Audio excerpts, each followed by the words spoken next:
Okay, as a meteor, I'm going to react to a video that is clearly clickbait by someone called Earth Exposed. Run if you see this cloud.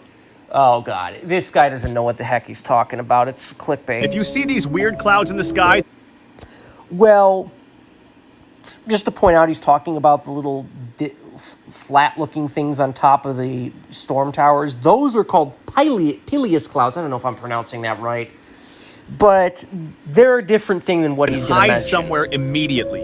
But why are they so dangerous? But before I tell you, if you like watching me expose nature, then like and subscribe. So these spaceship-looking clouds are known as lenticular clouds. And that is completely different than a Peleus cloud. I mean, they look kind of similar, but the thing is, Peleus cloud arises because air is outside of a storm column is forced up and over the rising updraft, and as it does so, it cools, condenses, and forms a cloud. And since it's not part of the storm tower, it's more stable and has that more laminar, flat appearance as opposed to that bumpy cauliflower appearance.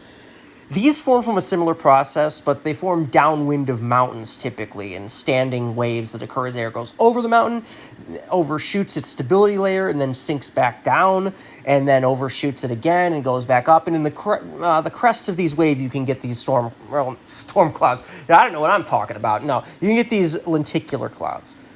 But honestly, if you see them, well, I'm going to let him talk, but... And although many people believe that these clouds hide UFOs in them, that is not true at all. You see, these clouds are formed to an upwards moist air force. Moist air force? I have never heard that term used at all. Due to upward motion of moist air, maybe? But then again, that's how all clouds are formed. So, well, okay, most clouds. I guess fog forms from a different process, but really, that's how all clouds are formed. Air rises, it expands, it cools, the vapor content stays about the same. Eventually, it cools enough to where it reaches saturation and water vapor starts condensing on little particles in the air, forming a cloud. That is how a cloud forms. These are no different. So, this is not special. And they are usually followed by an extremely dangerous windstorm. And that is BS. In fact, if you see these, I think a storm is less likely because that indicates that the air is stable to some extent. Again, if you had unstable air, it would just keep rising. It wouldn't do this wavy thing. When you have storm columns, air starts near the surface and it reaches a point where it's more buoyant than the air around it. So it just keeps going and accelerating upward. As opposed to if the air was stable, it wouldn't keep going. It would start decelerating and eventually stop and come back down. So this is BS. You don't know what you're talking about. Stop lying to people. Do your research before you post this, or just don't lie if you do know and you're saying this for clickbait.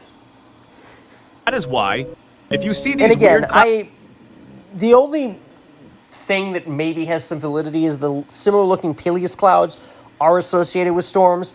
But again, if you look how far away those storms are. If you could see those are relatively far away. And first of all, they'd have to be heading in your general direction to pose any threat. They could just easily be moving away, and they'd have to actually hit you. So, I mean, what if they're going tangent or something, or they're just slightly off? I mean, there's no relation to strength of storms between whether or not it produces a Peleus. I've seen frickin' supercell storms that don't produce those. I've seen relatively weak storms that do. This doesn't mean a severe windstorm is imminent.